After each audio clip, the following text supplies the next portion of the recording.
जय हिंद दोस्तों, आपके अपने यूट्यूब चैनल लक्ष्य द गोल पर आपका स्वागत है। आज हम बात करेंगे सिंधु घाटी सभ्यता से संबंधित वे सभी महत्वपूर्ण प्रश्न जहां से पूछे जाने की संभावनाएं हैं। तो आइए शुरू करते हैं। जैसे कि पहला क्वेश्चन दिया गया है कि हड़प्पा निम्नलिखित में से किस सभ्यता से संबंधित है, अर्थात जो हड़प्पा स्थल है उसका संबंध किस सभ्यता से है। ऑप्शन ए है सुमेरियन सभ्यता, ऑप्शन बी सिंधु घाटी सभ्यता, वैदिक सभ्यता और मेसोपोटामिया सभ्यता। जैसा कि हमें पता है कि जो हड़प्पा है वह सिंधु घाटी सभ्यता से संबंधित है, क्योंकि सिंधु घाटी सभ्यता से संबंधित जो प्रथम स्थल खोजा गया था वह हड़प्पा ही था और इसीलिए इसको हड़प्पा सभ्यता के नाम से भी जाना जाता है। क्वेश्चंस फिर ये भी पूछा जा सकता है कि हड़प्पा की खोज कब हुई थी, तो 1921 में हड़प्पा की खोज हुई थी। आइए क्वेश्चन नंबर 2 पे चलते हैं। क्वेश्चन नंबर 2 दिया हुआ है कि सिंधु सभ्यता संबंधित है, अर्थात यहाँ पे अब समय काल पूछा गया है। ऑप्शन ए है प्रागैतिहासिक युग से, ऑप्शन बी है ऐतिहासिक युग से, ऑप्शन सी है आदि ऐतिहासिक युग से और ऑप्शन डी है उत्तर ऐतिहासिक युग से। इतिहास में मिले साक्ष्यों के आधार पे हमने इतिहास को 3 भागों में विभाजित किया है।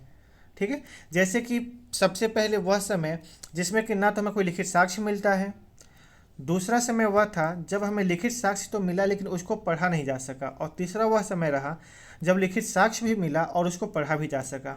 इस आधार पर इतिहास को हमने 3 भागों में विभाजित किया। तो जो सिंधु घाटी सभ्यता की अगर हम बात करते हैं तो वहाँ पे लेखन तो मिला है, अर्थात लिखित साक्ष्य तो मिला है, लेकिन अभी तक उसको पढ़ा नहीं जा सका है। तो इसीलिए इसको किसमें विभाजित करते हैं, आदि ऐतिहासिक युग से इसको संबंधित करते हैं। तो पूछा है सिंधु सभ्यता किससे संबंधित है, तो आदि ऐतिहासिक युग से संबंधित है। क्यों? क्योंकि इसमें लिखित साक्ष्य तो मिले हैं लेकिन अभी तक इनके लिपि को पढ़ा नहीं जा सका है। अब आते हैं क्वेश्चन नंबर 3 पे। क्वेश्चन नंबर 3 दिया हुआ है कि सिंधु घाटी की सभ्यता गैर आर्य थी क्योंकि, अर्थात सिंधु घाटी सभ्यता को हम आर्य सभ्यता नहीं मानते, क्यों, ऐसा क्यों कहते हैं। ऑप्शन ए है वह नगरीय सभ्यता थी, ऑप्शन बी दिया हुआ है उसकी अपनी लिपि थी, ऑप्शन सी है उसकी खेतिहर अर्थव्यवस्था थी और डी है उसका विस्तार नर्मदा घाटी तक था। अब इसे गैर आर्य क्यों कहेंगे। अब आर्य कब आए थे, तो वह आए थे वैदिक एज में। तो क्यों भिन्न है उससे, क्योंकि जो सिंधु घाटी सभ्यता थी वह एक नगरीय सभ्यता थी, लेकिन जैसे हमें पता है कि जो आर्य सभ्यता थी वह ग्रामीण सभ्यता थी। तो ऑप्शन ए सही हो जाएगा।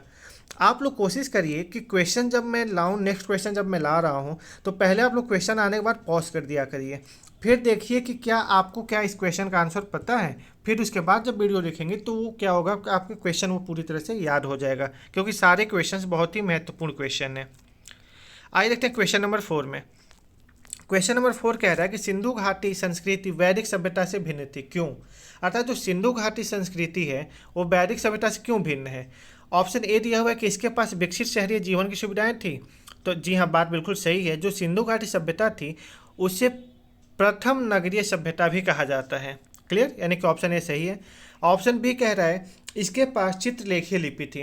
तो आप याद करिए, इससे पहले जब मैं वैदिक सभ्यता के बारे सिंधु घाटी सभ्यता के बारे में जब हम डिटेल से बात कर रहे थे तो इसके बारे में मैंने इसकी लिपि कैसी थी, इसका नगर नियोजन कैसा था, इन सब के बारे में हमने डिटेल से पढ़ा था। तो उसमें मैंने बताया था कि जो उस समय के व्यक्ति थे वो अपने भाव को चित्र के माध्यम से प्रदर्शित किया करते थे, इसीलिए उस समय की लिपि को भाव चित्रात्मक लिपि या फिर चित्रात्मक लिपि भी कहा जाता था। तो दिया है कि उसके पास चित्रलेखीय लिपि थी, तो बिल्कुल सही है कि सिंधु घाटी सभ्यता में क्या थी, चित्रलेखीय लिपि थी। ऑप्शन सी दिया हुआ है कि इसके पास लोहे और रक्षा शास्त्रों के ज्ञान का अभाव था। आप ये चीज़ ध्यान देना, कह रहा है कि यानी कि उन लोगों को लोहा और रक्षा शास्त्रों का ज्ञान उनके पास नहीं था। तो जी है, बिल्कुल सही है, क्योंकि हमने पढ़ा था कि सिंधु घाटी सभ्यता के जो व्यक्ति थे वो कैसे थे, शांति प्रिय थे। और दूसरी बात कि उस समय उनको लोहे का ज्ञान नहीं था, बल्कि उस सभ्यता में सबसे ज़्यादा यूज किसका हुआ है, कांसे का युग हुआ है, इसलिए इसको कांस्य युगीन सभ्यता भी कहा जाता है। यानी कि ऑप्शन सी भी सही है कि उस समय लोहे का ज्ञान का क्या था, अभाव था। तो इस तरह से क्या होगा, ए भी सही है, बी भी सही है और सी भी सही है। तो ऑप्शन दिया हुआ है उपर्युक्त सभी, तो ऑप्शन डी हमारा सही हो जाएगा कि उपर्युक्त सभी जो है हमारा वही इसका आंसर होगा। क्वेश्चन नंबर 5 दिया हुआ है कि हड़प्पा संस्कृति की जानकारी का प्रमुख स्रोत है, अर्थात हड़प्पा संस्कृति की जानकारी का प्रमुख स्रोत क्या है। ऑप्शन ए है शिलालेख, ऑप्शन बी है पक्की मिट्टी की मोहरों पर अंकित लेख, ऑप्शन सी है पुरातात्विक खुदाई और ऑप्शन डी है उपर्युक्त सभी। यहाँ पे बच्चे कंफ्यूज हो जाएंगे। ये ऐसा क्वेश्चन है जिसका अगर आपको आंसर नहीं पता है तब भी आप इसको सही से, अगर इसका कॉन्सेप्ट आपको पता है सिंधु घाटी सभ्यता के बारे में, तो आप इसको सॉल्व कर सकते हो। कैसे? जैसे यह शिलालेख दिया हुआ है ऑप्शन ए, ऑप्शन बी दिया हुआ पकी हुई मिट्टी की मुहरों पर अंकित लेख। ये बताइए कि जब उस समय के लिखित साक्ष्य को पढ़ा ही नहीं जा सका है तो कैसे अगर मुहरों पे कोई लेख लिखा होगा तो उससे हम उस समय के बारे में पता कर पाएंगे? तो ये नहीं हो पाएगा ना। फिर शिलालेख भी हमारा आंसर, ये भी नहीं हो पाएगा, ये भी नहीं होगा। तो कैसे पता चलता है उसके बारे में? तो उसके बारे में हमें पता चलता है पुरातात्विक खुदाई से। तो ऑप्शन सी क्या हो जाएगा? सही हो जाएगा कि हड़प्पा संस्कृति की जानकारी का प्रमुख स्रोत क्या है कि वहाँ के पुरास्थलों से जो पुरावशेष मिले हैं उन्हीं से हमें उस संस्कृति के बारे में पता चलता है। क्लियर? आते हैं नेक्स्ट क्वेश्चन पे, क्वेश्चन नंबर 6। क्वेश्चन नंबर 6 कह रहा है कि हड़प्पा में मिट्टी के बर्तनों पर सामान्यतः किस रंग का उपयोग हुआ था?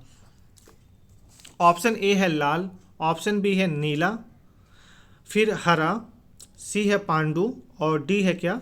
नीला। सॉरी, यहाँ पे थोड़ा सा ऑप्शन में प्रॉब्लम हो गया है। यहाँ पे लाल हो गया, ये नीला, यहाँ पे हाइफन होगा, नीला और हरा, फिर पांडु और फिर नीला। तो क्या सही होगा? तो अगर हम हड़प्पा सभ्यता की बात करें तो वहाँ पे मिट्टी की बर्तनें बहुत बनाई जाती थी उस समय पे। सर्वाधिक अगर व्यापक लेवल पे देखें, विस्तार लेवल पे, तो वहाँ पे मिट्टी की बर्तनें बहुत अधिक मिली है, जिनका कलर क्या हुआ करता था? लाल हुआ करता था। कैसे?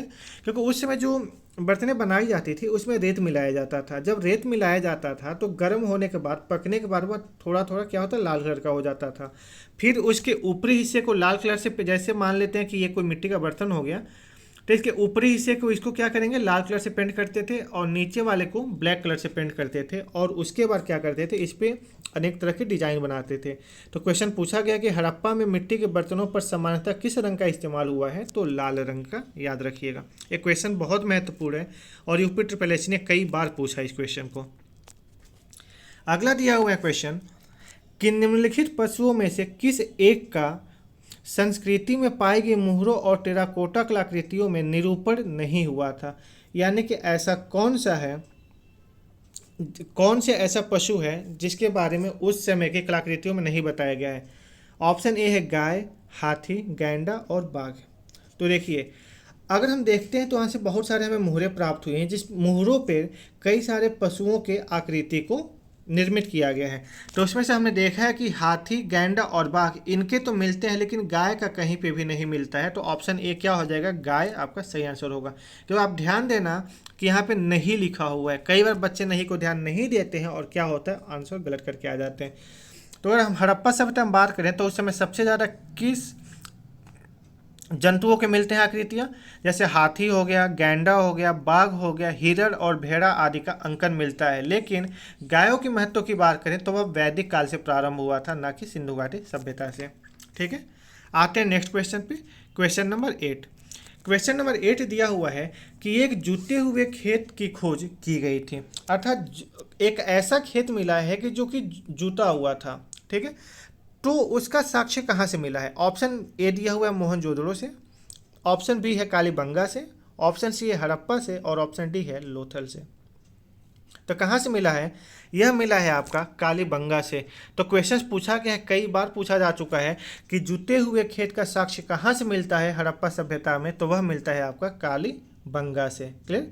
अब आपके लिए एक ऑप्शन यहाँ पे क्वेश्चन है, आपको बताना है कि जो कालीबंगा है वो किस नदी के किनारे बसा था। ठीक है, आपको इसका आंसर बताना है कमेंट सेक्शन में जाकर के। क्वेश्चन नंबर 9 है कि सिंधु सभ्यता का महान स्नानागार कहाँ से प्राप्त हुआ है? आप बचपन से पढ़ते आ रहे होंगे, जब क्लास 8th 9th में जब आपने हिस्ट्री पढ़ा होगा तो वहाँ पे भी सबसे पहले अगर बात की जाती है सिंधु घाटी सभ्यता में तो वो बात की जाती है महान स्नानागार की। आज से 5-6 साल पहले एक मूवी भी आई थी जिसमें कि एक्टर थे ऋतिक रोशन, वहाँ पे भी इसको दिखाया गया है। तो आखिर महान स्नानागार इतना फेमस क्यों है, कहाँ से मिला था? तो अगर हम महान स्नानागार की बात करें तो यह मिला है आपका मोहनजोदड़ो से। आज उनकी मूवी आई थी तो भी कहाँ क्या थी? मोहनजोदड़ो ही मूवी का नाम था। तो आप याद कर सकते हैं कि सिंधु घाटी सभ्यता का जो महान स्नानागार प्राप्त हुआ है, कहाँ से प्राप्त हुआ है? वह है आपका मोहनजोदड़ो से प्राप्त हुआ है। क्लियर? जिसकी अगर हम बात कर लें इसकी लंबाई चौड़ाई की, तो उत्तर से दक्षिण अगर हम इसकी बात करते हैं तो 55 मीटर के आसपास है, और पूर्व से पश्चिम अगर इसकी चौड़ाई देखें तो लगभग 33 मीटर, यानी 55 मीटर गुणे 33 मीटर का ये स्नानागार बना हुआ था। क्लियर? आते हैं नेक्स्ट क्वेश्चन पे। अगला क्वेश्चन दिया हुआ है क्वेश्चन नंबर 10 कि सिंधु सभ्यता के बारे में निम्न में से कौन सा कथन असत्य है। आप ये ध्यान दीजिएगा, पूछा गया कि कौन सा कथन गलत है। ऑप्शन ए दिया हुआ है, सॉरी ये नगरों होगा, अब इसको लिख लेना नगर, कि नगरों में नालियों की सुदृढ़ व्यवस्था थी। तो बात बिल्कुल सही है। आप याद करिए, जब हम पहले पढ़ रहे थे तो मैंने बताया था कि सिंधु घाटी सभ्यता की जो नगरीय व्यवस्था थी वो बहुत ही अच्छी थी। जैसे आजकल के शहर होते हैं वैसे उस समय के शहरों के साक्ष्य मिलते हैं। और वहाँ की जो नालियाँ थी, वहाँ पे नालियों की बहुत ही सुव्यवस्थित ढंग से बनाया गया था। तो नगरों में नालियों की सुदृढ़ व्यवस्था थी, बिल्कुल सही है। ऑप्शन बी दिया हुआ है कि व्यापार और वाणिज्य उन्नत दशा में था, तो भी बिल्कुल सही है। अगर नगर थे वहाँ पे तो नगरों को व्यापारों के लिए तो जाना जाता है ना, तो व्यापार और वाणिज्य उन्नत दशा में था, ये भी बिल्कुल सही है। मातृदेवी की उपासना की जाती थी, जी हाँ, ऐसे कई सारे साक्ष्य मिले हैं जहाँ से पता चलता है कि उस समय के लोग मातृदेवी के उपासक थे, अर्थात ऑप्शन सी भी सही है। ऑप्शन डी दिया हुआ है लोग लोहे से परिचित थे। अभी कुछ देर पहले ही मैंने आपको बताया कि सिंधु घाटी सभ्यता जो थी वो कांस्य युगीन सभ्यता थी, अर्थात उस समय सबसे ज़्यादा जो इस्तेमाल होता था वो कांसे का होता था, लेकिन लोहे से लोग परिचित नहीं थे। लोहे का प्रथम अगर हमें साक्ष्य देखने को मिलता है तो वो मिलता है वैदिक सभ्यता में, अर्थात वैदिक सभ्यता में लोग लोहे से परिचित थे, लेकिन सिंधु घाटी सभ्यता में लोग लोहे से परिचित नहीं थे। तो क्वेश्चन क्या पूछा है कि सिंधु सभ्यता के बारे में कौन सा कथन असत्य है, तो ऑप्शन डी आपका हो जाएगा राइट आंसर, कि लोग लोहे से परिचित थे। ये क्या है, ये गलत है, लोग लोहे से परिचित नहीं थे, तो आपका ऑप्शन डी सही हो जाएगा।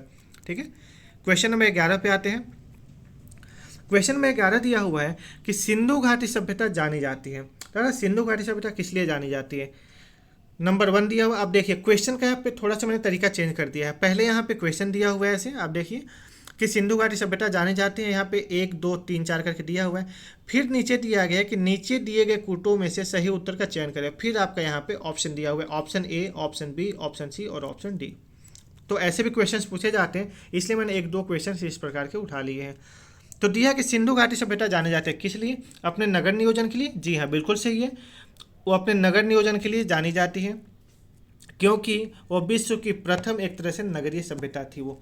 दूसरा क्या है, मोहनजोदड़ो हड़प्पा के लिए। जी हाँ, ये भी बिल्कुल सही है, क्योंकि सिंधु घाटी सभ्यता से खोजा गया जो प्रथम स्थल था वो सबसे पहले हड़प्पा खोजा गया था 1921 में, और 1922 में मोहनजोदड़ो की खुदाई हुई थी। तीसरा नंबर है अपने कृषि संबंधी कार्य के लिए। जी हाँ, बिल्कुल सही है। जहाँ तक हमने पढ़ा है, जब हमने पढ़ रहे थे तो हमने ये बताया था आपको कि सिंधु घाटी सभ्यता कैसी थी, व्यापार उस समय होता था, लेकिन व्यापार होता था तो ऐसा तो नहीं था ना कि कृषि नहीं होती थी, तो वहाँ पे कृषि भी होती थी, कृषि और व्यापार दोनों होते थे। तो अपने कृषि कार्य के लिए, तो ये भी बिल्कुल सही है। ऑप्शन डी दे रहा है अपने उद्योगों के लिए। याद करिए, जब मैं बता रहा था आपको इसके सारे कौन कौन से स्थान ढूंढे गए, तो मैंने आपको बताया था कि गुजरात में एक ऐसा स्थल है जहाँ पे बंदरगाह मिला था। और जब बंदरगाह मिला था यानी कि वहाँ पे उद्योग भी होंगे, कारखाने भी होंगे, अर्थात ये भी सही अपने उद्योगों के लिए। अब यहाँ पे आपको एक क्वेश्चन मैं पूछता हूँ कि सिंधु घाटी के किस स्थल से बंदरगाह मिला है, उस स्थल का नाम क्या है, आप बताइएगा। तब देखते हैं यहाँ पे सिंधु घाटी सभ्यता जानी जाती है अपने नगर नियोजन के लिए। जी हाँ, बिल्कुल सही है। मोहनजोदड़ो और हड़प्पा के लिए, बिल्कुल सही। अपने कृषि संबंधी कार्य के लिए, बिल्कुल सही। ऑप्शन क्वेश्चन नंबर 4 दिया हुआ है अपने उद्योग के लिए, यानी कि इसमें से चारों के चारों सही है। अब देखते हैं ऑप्शन कौन सा सही है। ऑप्शन ए दे रहा है 1 और 2 नहीं, 1 2 और 3 नहीं, 2 3 और 4 नहीं। ऑप्शन डी है उपर्युक्त सभी। जी हाँ, तो चूंकि सारे सही थे इसलिए उपर्युक्त सभी इसके आंसर हो जाएंगे। आशा करता हूँ आपको समझ में आ रहा होगा। अगर आपके पास भी कोई ऐसा क्वेश्चन हो जो कि मेरे से छूट जाए तो आप कमेंट सेक्शन में जाकर के पूछ सकते हैं, जिससे कि आपका आने वाला जब एग्ज़ाम देने जाए पेट का, तो जो हमारा टारगेट है 99 परसेंटाइल वो आप पूरा कर सकें। आते हैं क्वेश्चन नंबर 12 पे। सिंधु घाटी सभ्यता का कौन सा स्थल अब पाकिस्तान में है। यानी मैंने आपको बताया था जो सिंधु घाटी सभ्यता है इसके स्थल 3 देशों में प्राप्त हुए हैं।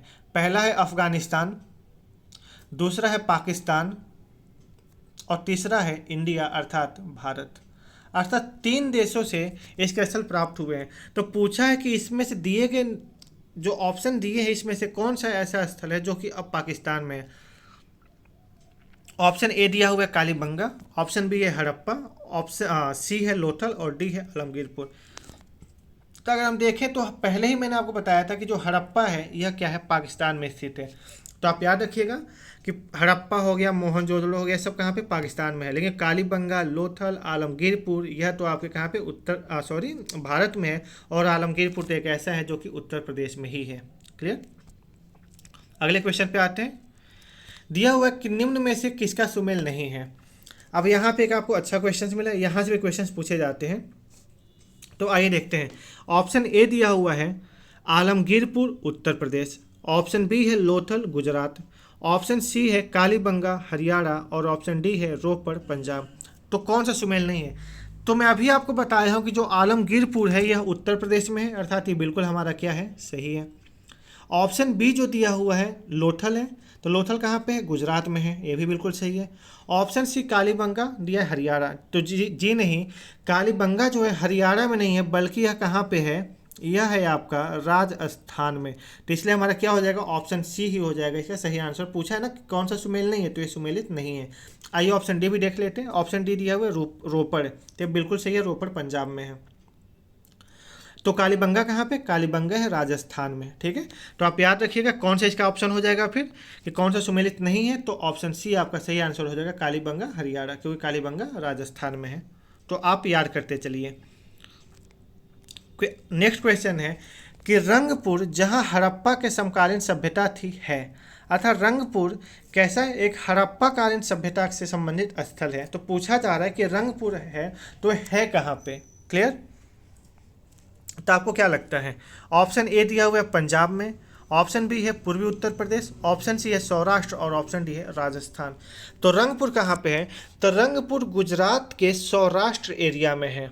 ठीक है, ये क्वेश्चन पूछा जा चुका है। एक क्वेश्चन है यहाँ तक कि आपका यूपी ट्रिपल एससी ने पूछा है और ये क्वेश्चन आपका RAS ने भी पूछा है। ठीक है, तो आप इसको याद, बहुत ही महत्वपूर्ण क्वेश्चन है कि रंगपुर कहाँ पे स्थित है, तो सौराष्ट्र में। एक मैं वीडियो अलग से बनाऊंगा कुछ दिन बाद, जिसमें आपको एक ट्रिक दूंगा कि आप आसानी से याद कर लेंगे कौन कौन सा एरिया भारत में है, कौन कौन सा स्थल पाकिस्तान में है और भारत में है तो कहाँ पे है, कि ट्रिक के माध्यम से आप आसानी से याद कर सकते हैं, और भी विद मैप। नेक्स्ट क्वेश्चन है कि सिंधु सभ्यता का कौन सा स्थल भारत में स्थित है। अभी तक हमने क्या पढ़ा था कि कौन सा स्थल कहाँ पे है, पाकिस्तान में है, लेकिन अब पूछा जा रहा है कौन सा स्थल भारत में है। हड़प्पा, तभी मैंने बताया कि हड़प्पा पाकिस्तान में है। मोहनजोदड़ो, तो यह भी आपके पाकिस्तान में है। ऑप्शन सी हो गया लोथल, लोथल कहाँ पे है, गुजरात में, और गुजरात कहाँ पे है, भारत में है। तो ऑप्शन सी आपका सही हो जाएगा कि लोथल कहाँ पे है, तो लोथल भारत में है। क्लियर। नेक्स्ट क्वेश्चन पे देखते हैं कि लोथल किस नदी के किनारे स्थित है। यह एक बहुत ही अच्छा क्वेश्चन है कि लोथल किस नदी के किनारे है। बताइए इसका क्या होगा। ऑप्शन ए है नर्मदा, ऑप्शन बी है माही, ऑप्शन सी है भोगवा और ऑप्शन डी है भीमा। कोशिश करिए कि इसका आंसर क्या होगा। इसका आंसर ना हो तो आप बताइए कि आपका लोथल किस नदी किनारे है, इसका आंसर आपको बताना है। आइए नेक्स्ट क्वेश्चन देखते हैं। सिंधु घाटी सभ्यता का पत्तन नगर था। पत्तन में क्या होता है, अगर हम पत्तन की बात करें तो पत्तन मतलब होता है आपका बंदरगाह। ठीक है, पत्तन मतलब क्या होता है, पत्तन में से होता है बंदरगाह। तो क्वेश्चन क्या पूछा है कि सिंधु घाटी सभ्यता का पत्तन नगर था, अर्थात वह कौन सा स्थल था जहां से कि बंदरगाह मिला है।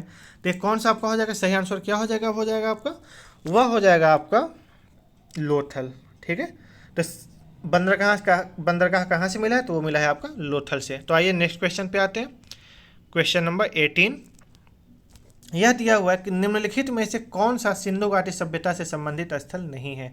आपको इसको ध्यान देना पड़ेगा कि वह कौन सा स्थल है जो कि सिंधु घाटी सभ्यता से संबंधित नहीं है। ऑप्शन ए है कालीबंगन, ऑप्शन बी है रोपड़, ऑप्शन सी है पाटलिपुत्र और डी है लोथल। तो हम देखें, अभी हमने कालीबंगन के बारे में पढ़ा, रोपड़ के बारे में भी पढ़ा, लोथल के बारे में पढ़ा, लेकिन पाटलिपुत्र जो है यह आपकी सिंधु घाटी सभ्यता से संबंधित नहीं है, बल्कि यह आपके महाजनपद काल से संबंधित है। तो क्या हो जाएगा आपका, कौन सा नहीं है, तो यह है आपका पाटलिपुत्र से। तो कई बार क्वेश्चन ऐसे भी पूछे जाते हैं, तो आप इस तरह के क्वेश्चन कैसे आप सॉल्व कर पाएंगे, जब आपको पता रहेगा कि सिंधु घाटी सभ्यता से संबंधित वह कौन कौन से स्थल है। ठीक है, और कौन कौन से स्थल आपके महाजनपद काल से। जब इतिहास अच्छे से पढ़ेंगे तो बहुत आसानी से इसको कर पाएंगे। अगला क्वेश्चन पूछा गया कि भारत का सबसे बड़ा हड़प्पन पुरा स्थल कौन सा है, अर्थात वह कौन सा है जो भारत का सबसे बड़ा है। अगर वैसे हम देखें तो सबसे बड़ी की अगर हम बात करते हैं तो वैसे हम तो हमेशा नाम आता है हड़प्पा और मोहनजोदड़ो का। लेकिन ये पूछा कि भारत का सबसे बड़ा कौन सा है। ऑप्शन ए है आलमगीरपुर, ऑप्शन बी है कालीबंगा, सी है लोथल और डी है राखीगढ़ी। तो क्या हो जाएगा, अगर भारत का सबसे बड़ा सिंधु घाटी सभ्यता से संबंधित स्थल की बात करें तो वह है आपका राखीगढ़ी। क्वेश्चन कई बार पूछ दिया जाता है कि सिंधु घाटी सभ्यता से संबंधित भारत का दूसरा सबसे बड़ा स्थल कौन सा है। तो अगर पहला पूछेगा तो वह होगा क्या आपका राखीगढ़ी, लेकिन अगर दूसरा सबसे बड़ा स्थल पूछेगा भारत से संबंधित तो वह हो जाएगा आपका धौलावीरा।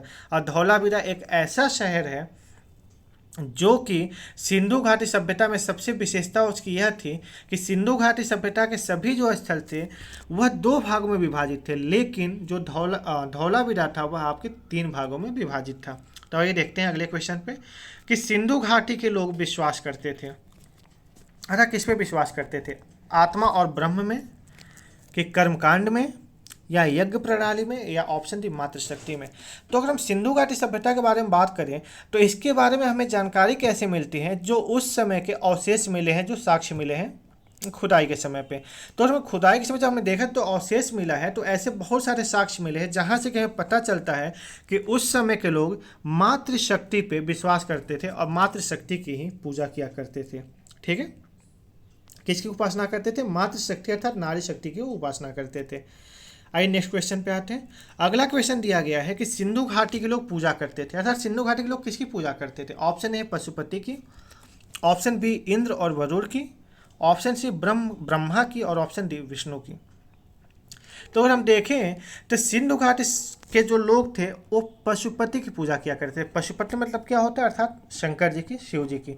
ऐसा कैसे हमें पता चला कि मोहनजोदड़ो से एक हमें मुहर प्राप्त हुआ, उस मुहर पे एक योगी की आकृति मिली। ठीक है, जैसे मानते कि मोहनजोदड़ो से क्या था, एक मुहर प्राप्त हुआ, उस मुहर के ऊपर ही क्या था, एक योगी की आकृति प्राप्त हुई। जब योगी की आकृति प्राप्त हुई तो हमने देखा क्या कि योगी के दाईं ओर क्या थे, योगा के दाईं ओर चीता और हाथी बने हुए थे, और बाईं ओर देखें तो गैंडा और भैंसे के को चित्रित किया गया था।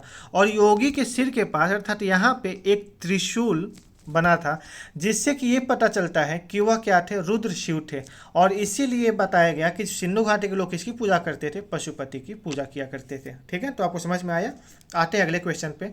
अगला क्वेश्चन है क्वेश्चन नंबर 22 दिया हुआ है कि मोहनजोदड़ो एवं हड़प्पा की पुरातात्विक खुदाई के प्रभारी कौन थे। अर्थात जब मोहनजोदड़ो और हड़प्पा की खुदाई हो रही थी तो उस समय प्रभारी कौन थे, अर्थात निदेशक कौन थे। ऑप्शन ए है Lord Macaulay, sir John Marshall, Clive, और ऑप्शन डी है कर्नल टॉड। तो क्या है, अगर हम देखते हैं तो मैंने आपको बताया था कि जब 1921-22 में जब खुदाई चल रही थी तो उसमें जो भारतीय पुरातत्व विभाग था उसके जो निदेशक थे वो कौन थे, सर जॉन मार्शल थे। तो पूछा यही तो गया है ना कि मोहनजोदड़ो और हड़प्पा की पुरातात्विक खुदाई के प्रभारी कौन थे। प्रभारी मतलब वही कि निदेशक कौन थे, तो वो कौन हो जाएंगे, सर जॉन मार्शल हो जाएंगे इसके निदेशक। अगला क्वेश्चन देखते हैं, क्वेश्चन नंबर 23 दिया गया कि सिंधु सभ्यता के विकसित अवस्था में निम्नलिखित में से किस स्थल से घरों में कुओं के अवशेष मिले हैं। अर्थात ऐसा कौन सा स्थल था जहां के घरों में कुएं पे अवशेष मिले हैं। ऑप्शन ए हड़प्पा, कालीबंगा, लोथल और मोहनजोदड़ो। तो जब हमने मोहनजोदड़ो की खुदाई की तो मोहनजोदड़ो खुदाई से हमें देखा क्या कि जो वहाँ पे घर थे वहाँ के हर घरों में एक प्राइवेट अपने स्नानागार बना हुआ था, सबके लिए अपने अपने निजी स्नानागार थे, और वहाँ के हर घरों में लगभग कुओं के साक्ष्य मिलते हैं। तो क्या हो जाएगा आपका, मोहनजोदड़ो इसका आंसर हो जाएगा। नेक्स्ट क्वेश्चन देखते हैं, क्वेश्चन नंबर 24 कि मोहनजोदड़ो निम्नलिखित में से कहाँ पर स्थित है। अब मोहनजोदड़ो कहाँ पर स्थित है देखते हैं। भारत के गुजरात राज्य में। जब मैंने बताया कि पाकिस्तान में है तो ऑप्शन ए और बी तो ऐसे ही नहीं हो पाएगा, क्योंकि ये तो भारत दिया है तो भारत में है नहीं, तो कहाँ पे, पाकिस्तान में है वो। ऑप्शन डी भी नहीं हो पाएगा क्योंकि ऑप्शन डी अफगानिस्तान में दिया हुआ, ये भी नहीं हो पाएगा। तो कहाँ पे होगा, पाकिस्तान के सिंध प्रांत में। तो यही आपका सही है, ऑप्शन सी सही है कि मोहनजोदड़ो कहाँ पे है, तो पाकिस्तान के सिंध प्रांत में है। ठीक है, क्वेश्चन नंबर 25 पे आते हैं कि हड़प्पा कालीन स्थलों में से अभी तक किस धातु की प्राप्ति नहीं हुई है। ऑप्शन ए है तांबा, ऑप्शन बी है स्वर्ण, चांदी और लोहा। तो पूछ रहा है कि जो हड़प्पा कालीन स्थल है वहाँ से ऐसे कौन सा धातु है जो कि अभी तक नहीं मिला है। तो अब ये हमारा तीसरा क्वेश्चन होगा। इससे पहले भी मैंने बताया था कि हड़प्पा सभ्यता से जब कांसे की बात करें तो कांसे का निर्माण कैसे होता है, तांबा और टीन मिलाकर था। तांबे का तो मिला है तो फिर स्वर्ण और चांदी का मिला है, लेकिन अभी तक लोहे का वहाँ से साक्ष्य नहीं मिला है। अर्थात कौन सा इसका सही आंसर हो जाएगा कि हड़प्पा कालीन स्थलों से किस धातु का साक्ष्य नहीं मिला है, तो लोहे का। तो ऑप्शन आपका लोहा सही हो जाएगा, ऑप्शन डी सही है। क्वेश्चन नंबर 26, निम्न में से कौन सा स्थल घग्गर और उसकी सहायक नदी घाटियों में स्थित है। अब बताना है, यानी कि इस क्वेश्चन को मैंने क्यों डाला, इस क्वेश्चन को इसलिए डाला जिससे कि आपको पता चल सके कि क्वेश्चन में ये भी पूछा जाता है कई बार कि कौन सा स्थल किस नदी के किनारे है, तो आपको ये भी याद करना पड़ेगा। अर्थात कौन सा ऐसा स्थल है जो कि घग्गर और उसकी सहायक नदियों के किनारे है। तो आइए देखते हैं। ऑप्शन ए है आलमगीरपुर, ऑप्शन बी है लोथल, ऑप्शन डी है मोहनजोदड़ो और ऑप्शन डी है बनावली। तो बनावली स्थल जो है वह घग्गर और उसकी सहायक नदियों के आसपास मिला है, और यह किस राज्य में है, तो यह है आपके भारत के हरियाणा राज्य में स्थित है। तो कई बार क्वेश्चन ये भी पूछा गया है कि बनावली किस राज्य में है, तो कहाँ पे है यह आपका हरियाणा में है, तो याद रखिएगा। ठीक है, किस नदी के किनारे, तो नदी कौन सा है आपका, वो है आपकी घग्गर नदी। क्लियर। नेक्स्ट क्वेश्चन पे आते हैं कि धौलावीरा किस राज्य में स्थित है। धौलावीरा बहुत ही महत्वपूर्ण है, यहाँ से क्वेश्चंस पूछे जाने की संभावना है, तो आप लोग इसको जरूर याद करिएगा, क्योंकि धौलावीरा पिछले 1-2 साल से काफ़ी चर्चा में रहा है। ऑप्शन ए है गुजरात, हरियाणा, पंजाब और राजस्थान। तो कहाँ पे है, तो जो धौलावीरा है, अभी मैंने आपको बताया कि यह भारत की दूसरी सबसे बड़ी सिंधु घाटी सभ्यता का स्थल है, और यह है कहाँ पे, तो यह है आपके गुजरात में। तो धौलावीरा कहाँ पे हो जाएगा, तो धौलावीरा आपका गुजरात में है। क्वेश्चन अगर ये पूछा जाए कि सिंधु घाटी सभ्यता से संबंधित सबसे बड़ा स्थल जो कि भारत में है वह कौन सा है, तो वह कौन सा आपका हो जाएगा, वह हो जाएगा आपकी राखीगढ़ी। क्लियर। अब आते हैं कि कौन सा हड़प्पा नगर 3 भागों में विभाजित था। अरे कौन सा हड़प्पा नगर यहाँ पे 3 भागों में, थोड़ा सा टाइपिंग मिस्टेक बहुत हो रहा है इसमें। क्या कौन सा हड़प्पा नगर 3 भागों में विभक्त था, लोथल, कालीबंगा, धौलावीरा और सुरकोट। तो जो धौलावीरा था यही आपके 3 भागों में विभाजित था। अगर देखें तो इसका जो पहला भाग था उसको किला कहते थे, दूसरे भाग को मध्य नगर और तीसरे भाग को निचला नगर के नाम से जाना जाता था। तो क्वेश्चन कई बार पूछा जा चुका है कि सिंधु घाटी सभ्यता का वह कौन सा स्थल है जो कि 3 भागों में विभाजित है, तो वह कौन सा है आपका, वह है आपका धौलावीरा। तो ऑप्शन सी क्या हो जाएगा, ये सही हो जाएगा। नेक्स्ट क्वेश्चन पे आते हैं। कह रहा है कि वस्त्रों के लिए कपास की खेती का आरंभ सबसे पहले किया गया। अर्थात वस्त्रों की खेती के लिए जो कपास का खेती करने का प्रारंभ कहाँ से मिलता है, साक्ष्य कहाँ से मिलता है कि सर्वप्रथम कहाँ पे किया गया था, तो यह हो जाएगा ऑप्शन डी, भारत से मिला था। कैसे, क्योंकि जब इसकी खुदाई हुई है तो हमें सबसे पहले पता चला है कि जो कपास जो मिला है, कपास के साक्ष्य भारत में सिंधु घाटी सभ्यता से ही मिले हैं, जो कि लगभग 3000 ईसा पूर्व के आसपास के माने जाते हैं। लेकिन जबकि मिस्र से मिले हैं वह आपका 2500 ईसा पूर्व है। मिस्र से जो मिला है वह 2500 ईसा पूर्व है, लेकिन भारत से साक्ष्य मिलते हैं 3000 ईसा पूर्व के। तो सर्वप्रथम कहाँ पर माना जाएगा, जो सबसे पहले हुआ था वहीं पर ना, तो भारत आपका सही हो जाएगा। अगले क्वेश्चन पे आते हैं। क्वेश्चन नंबर 30 दिया है कि निम्नलिखित में से किस पशु का अंकन हड़प्पा संस्कृति के मूल्यों पर नहीं मिलता है। अर्थात जो हड़प्पा संस्कृति के जो मुहरे हैं वहाँ पे नहीं मिलता है, कौन सा ऐसा है, बैल, घोड़ा, हाथी, भेड़। अभी मैंने आपको कुछ देर पहले बताया था इसके बारे में कि बैल, हाथी, भेड़, हिरण इत्यादि इन सबों का साक्ष्य तो मिलते हैं, लेकिन घोड़ा का साक्ष्य नहीं मिलता। अर्थात घोड़े का अंकन वहाँ पे नहीं मिलता है। तो कौन सा सही हो जाएगा कि मूल्यों पर अर्थात मुद्रा पर किसका अंकन नहीं है, किस पशु का अंकन नहीं है, तो वह है घोड़ा। घोड़े के साक्ष्य तो मिले हैं, लेकिन वहाँ के मुहरों पे, वहाँ के मूल्यों पे घोड़े का अंकन नहीं किया गया है। क्लियर। तो किस किस पशु का अंकन किया गया है, तो बैल का हुआ है, हाथी का हुआ है, भेड़ का हुआ है, हिरण का हुआ है। तो इन सब चीज़ों को आप याद रखिएगा। वो भी किस प्रकार के बैल, तो कुबर वाले बैलों का। क्लियर। नेक्स्ट क्वेश्चन दिया हुआ है कि किस पशु का अवशेष सिंधु घाटी सभ्यता से प्राप्त नहीं होता है। तो यहाँ पे अंकन नहीं पूछा गया है, यहाँ पे अवशेष पूछा गया है। तो जब ये पूछा जाए कि मुद्रा पर या मूल्यों पर या फिर मुहर पे अंकन मिलता है, तब तो घोड़ा हो जाएगा, घोड़ा का अंकन नहीं मिला है। लेकिन जब पूछा जाए साक्ष्य नहीं मिला, तो आपको पता है कि सुरकोटड़ा एक ऐसा स्थल है जहाँ से घोड़े का साक्ष्य मिलता है, लेकिन शेर का साक्ष्य कहीं से नहीं मिला है। बाघ का साक्ष्य तो मिला है, लेकिन शेर का साक्ष्य नहीं मिला है। बाकी घोड़ा, गाय, हाथी इन सबों का साक्ष्य मिले हैं। तो क्या हो जाएगा कि किस पशु का अवशेष सिंधु घाटी सभ्यता से नहीं मिला है, तो शेर का नहीं मिला है, बाकी घोड़ा, गाय, हाथी का मिला है। क्लियर।